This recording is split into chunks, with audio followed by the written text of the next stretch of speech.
رجعنا لكم من جديد والنهاردة معنا فيديو جديد. أنا كنت نزلت صورة على الفيس وأنا بكلم مساعد جوجل باللغة العربية، فالناس طلبت مني إزاي شغلته باللغة العربية. فالمهم في فيديو النهاردة هنتعلم إزاي نفعل مساعد جوجل باللغة العربية زي كده. أهلا جوجل. ولو إيه أخبارك؟ أنا بأفضل حال، شكرا على السؤال. هل من شيء أفعله للمساعدة؟ قولي نكتة.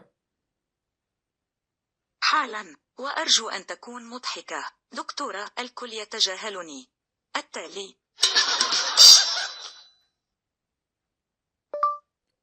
قولي نكتة. وهذه نكتة. كيف تتخلص من رهاب ركوب المصعد؟ خذ الدرج مثلا. واضح إن دمه خفيف جدا. المهم يلا نبدأ الفيديو مع بعض.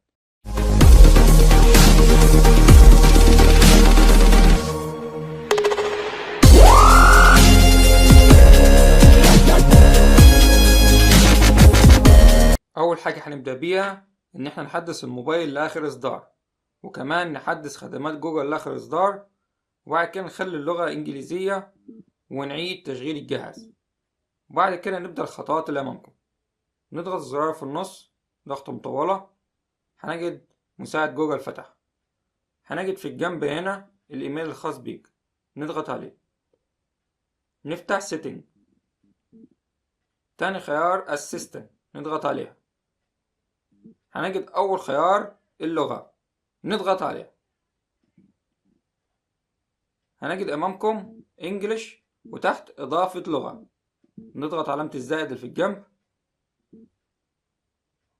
ونختار اللغة العربية. كده اللغة العربية اشتغلت، مكتوب إصدار بيتا. نرجع ونجرب خدمات جوجل.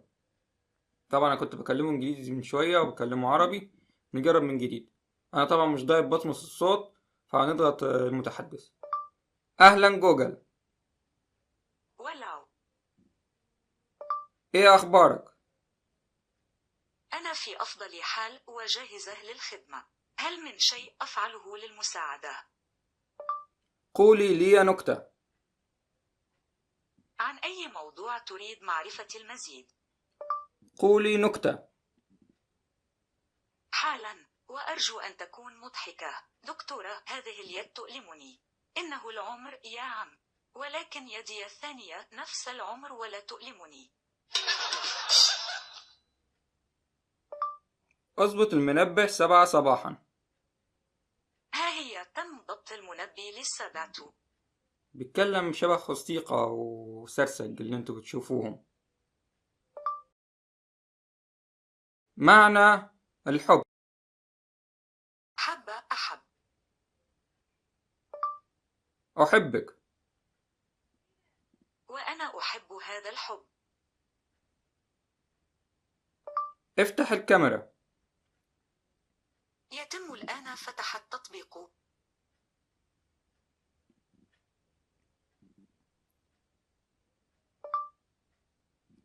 ما اسمي؟ قلت لي أن اسمك هو مينا الساد. المهم كده تم تفعيل خدمات جوجل باللغة العربية. ولو حد عنده أي سؤال اتفضل في التعليقات، وأتمنى تعملوا لايك على الفيديو واشتراك في القناة لإيجاد استمرار، وانتظروا الفيديوهات القادمة. سلام.